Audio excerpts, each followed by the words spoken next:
Vous avez tous vu cette affiche-là défiler sur les réseaux sociaux. Des Guinéens qui veulent organiser une manifestation, disent-ils, contre la xénophobie au Sénégal. Le Sénégal qui a accueilli, d'après leurs statistiques, 3 millions d'entre eux. C'est ce peuple-là qu'ils disent que ce peuple-là est xénophobe. Mais moi, je ne m'intéresse pas trop aux personnes qui ont fait l'affiche. Je m'intéresse à la communauté guinéenne installée au Sénégal. Je vais vous dire une chose. Depuis depuis plus de 60 ans, le Sénégal vous accueille vos parents et vos grands-parents. Il y en a qui se sont très bien intégrés, d'autres non. Et des millions d'entre vous, d'après vos statistiques, vivent ici, gagnent leur vie ici, éduquent leurs enfants, envoient leurs enfants à l'école, dans les écoles sénégalaises, gratuitement, contribuent à l'économie sénégalaise. Si jamais des gens bien installés en Europe ou là-bas qui ont une haine viscérale envers le Sénégal vous poussent à avoir ou à entrer en conflit avec les Sénégalais, vous serez les principaux perdants. Vous serez les principaux perdants. Et ils sont là-bas dans leur HLM en Europe ou bien dans leur studio à colocation. Ils font tout pour avoir des vues. Et tout ce qu'ils peuvent faire pour attirer l'attention et avoir des clics sur leur page, ils le feront. N'acceptez pas qu'on vous manipule. Une personne ne peut pas vous détester et le matin, il descend de son immeuble, acheter de la nourriture chez toi et remonter dans son immeuble. Tu cherches un appartement, il te loue. Alors qu'il y a des Sénégalais qui aimeraient avoir cet appartement-là. Et je vais vous faire un rappel historique par rapport à l'alimentation. Le Sénégalais de base n'aime pas le commerce alimentation. Ça, c'est historique. Le Sénégalais n'aime pas vendre de la nourriture. Boutique alimentation, le Sénégalais n'aime pas. Ce n'est pas un métier où vous allez les voir. Pourquoi? Parce qu'ils considèrent qu'il y a trop de pertes et que si vous investissez dedans, les dettes vont vous tuer. Les amis vont venir emprunter sans payer par-ci, par-là. Parce qu'on vit en communauté avec souvent ce qu'on appelle le sutura, ils n'osent pas prendre certaines décisions. C'est pour cela qu'ils préfèrent laisser ce métier-là aux étrangers. Avant vous, il y avait la Mauritanie. Les Maures avaient contrôlé ce secteur-là.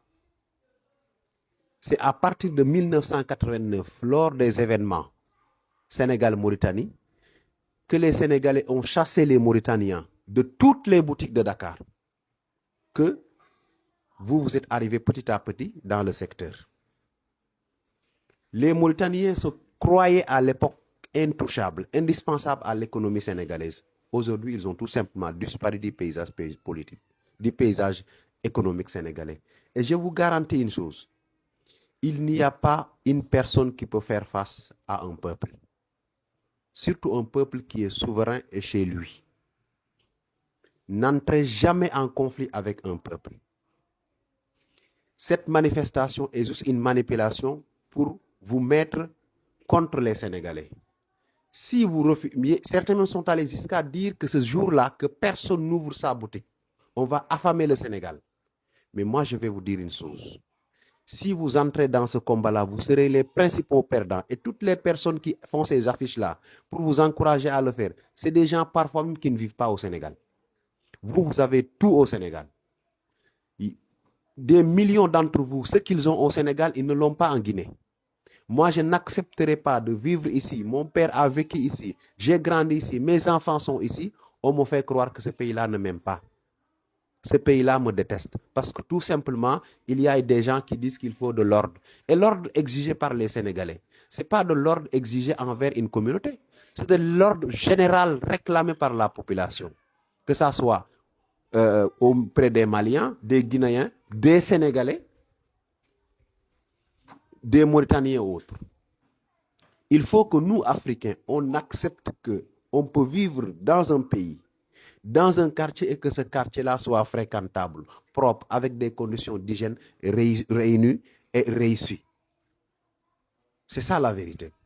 Cette affiche-là est contre vous. Cette affiche ne vous aide absolument pas. Il n'y a pas une communauté ou une couche sociale qui a une fois gagné un combat contre un peuple. N'entrez pas dans ça.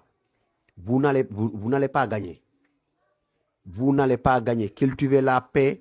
Essayez de voir S'il y a des problèmes, c'est quoi les problèmes? S'il y a des gens parmi vous qui viennent ici avec des conditions qui ne sont pas réunies, parce que moi j'ai entendu votre propre journaliste dire que certains Guinéens même entraient au Sénégal avec des cartes d'électeurs. Ça, c'est pas un Sénégalais qui l'a dit.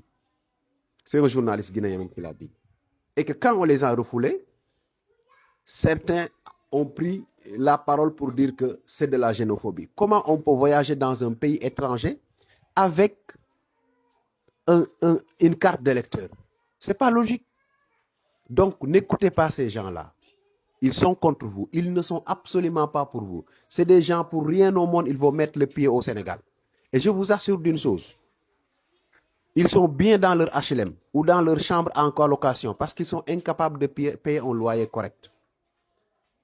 Ils pensent qu'en créant du buzz, en créant des situations conflictuelles, ils pourront s'en sortir.